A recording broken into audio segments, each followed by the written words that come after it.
look what we have going on today. A daytime reading. You guys have some light to see me in. Hi. Let's go ahead and start Surah 7 and 8. And we're getting started nice and early, which is awesome. Alrighty. Where did my document go? I'm trying not to take forever on this. Okay, here we go. Okay, we're gonna go on Surah 7, which is Al-Araf, which is the heights. In the name of Allah, most gracious, most merciful. And this book, like many others, but not all the books, starts out with the words Alif Lam Mim Sad, which no one actually knows what it means, these words. I tried to look them up, but it does refer to a miracle of Allah that is hidden or beyond the horizon. It's something that only Allah knows, those words exactly, but nobody really knows, what is those words. But Alif Lam Mim Sad, you can look up some Muslim teachings and they will actually talk about maybe what that is, but I have yet to delve that far down. I feel like I have looked it up before, didn't find anything. This is the second time I'm looking it up, and there is a video on it. So maybe after, I'll take a look. But let's start with Surah 7. A book revealed unto thee. So let the heart be oppressed no more by any difficulty on that account, that with it thou mightest warn the erring and teach the believers. To those who reject our signs and treat them with arrogance, no opening will there be of the gates of heaven, nor will they enter the garden until the camel can pass through the eye of the needle. Such is our reward of those in sin. And if there is a party among you who believes in the message with which I have been sent, and a party which does not believe, hold yourselves in patience until Allah doth decide between us, for He is the best to decide.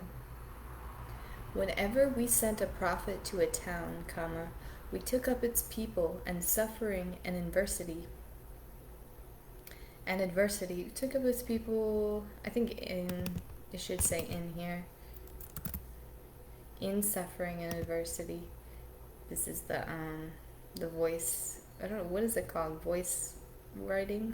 I don't know what it's called. In suffering and adversity.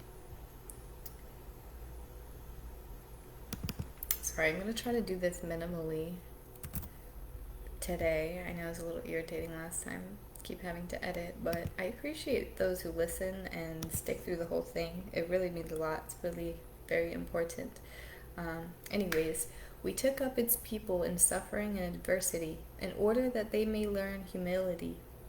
Then we changed their suffering into prosperity until they grew and multiplied and began to say, our fathers too were touched by suffering and affluence. Behold, we called them to account of a sudden, when they realized not their peril.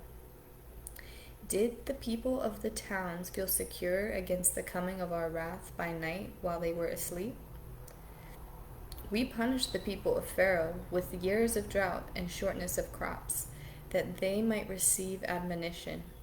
But every time we removed the penalty from them, according to a fixed term which they had to fulfill, behold, they broke their word. So we exacted a retribution from them. We drowned them in the sea, because they rejected our signs and failed to take warning from them.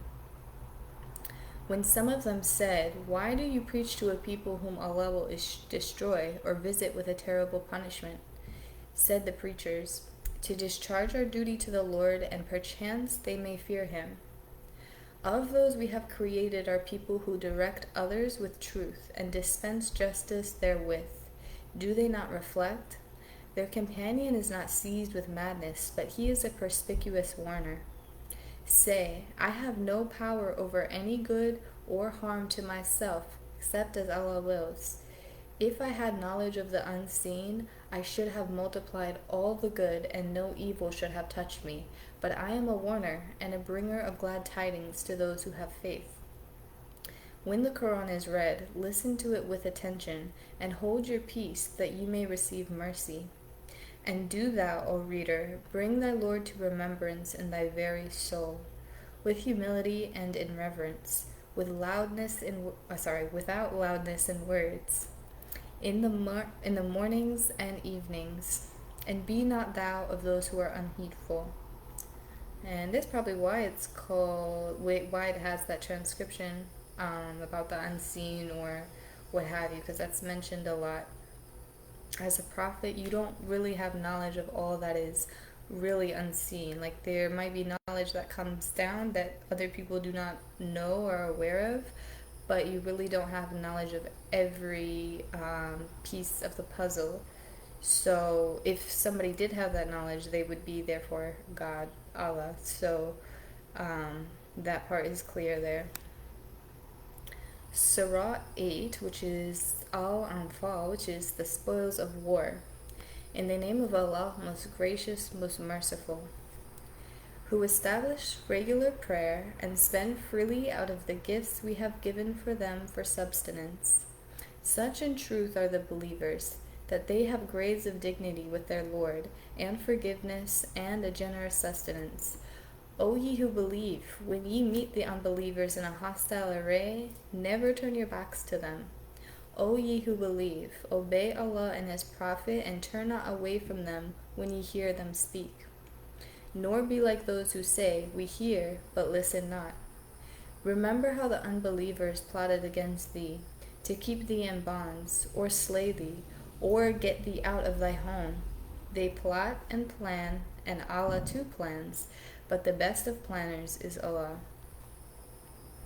For the worst of beasts in the sight of Allah are those who reject Him. They will not believe. They are those with whom thou didst make a covenant, but they break their covenant every time, and they have not fear of Allah. And that's like a really interesting point. Like, can you imagine rejecting God? Honestly, like, can you imagine rejecting? Because people do every day. And it's sad because they might not be inherently bad or evil people, but they just don't have faith even coming face to face with Him. So it's just a little like, okay, and if they're not bad people, sometimes, you're sent back, right? I can't really go too deep, but it's like you wake up again the next day, or you live a new life after, if you've met Him after you pass away. And then, He makes a point to say, these people make a covenant and a promise of what they're going to achieve when they come back, but they break it every time, and they meet Him again, and it's just a constant, it's never-ending cycle. So it's just one like shocking thing to actually reject God. Let not the unbelievers think that they can get the better of the godly. They will never frustrate them. But if the enemy incline towards peace, do thou also incline towards peace, and trust in Allah, for He is the one that heareth and knoweth all things. O Prophet, rouse the believers to the fight. If there are 20 amongst you, patient and persevering, they will vanquish 200. If 100, they will vanquish 1,000 of the unbelievers, for these are the people without understanding. For the present, Allah hath lightened your task, for He knows that there is a weak spot in you. But even so, if there are 100 of you, patient and persevering, they will vanquish 200. And if 1,000, they will vanquish 2,000, with the leave of Allah. For Allah is with those who patiently persevere. Awesome. 10 minutes and done.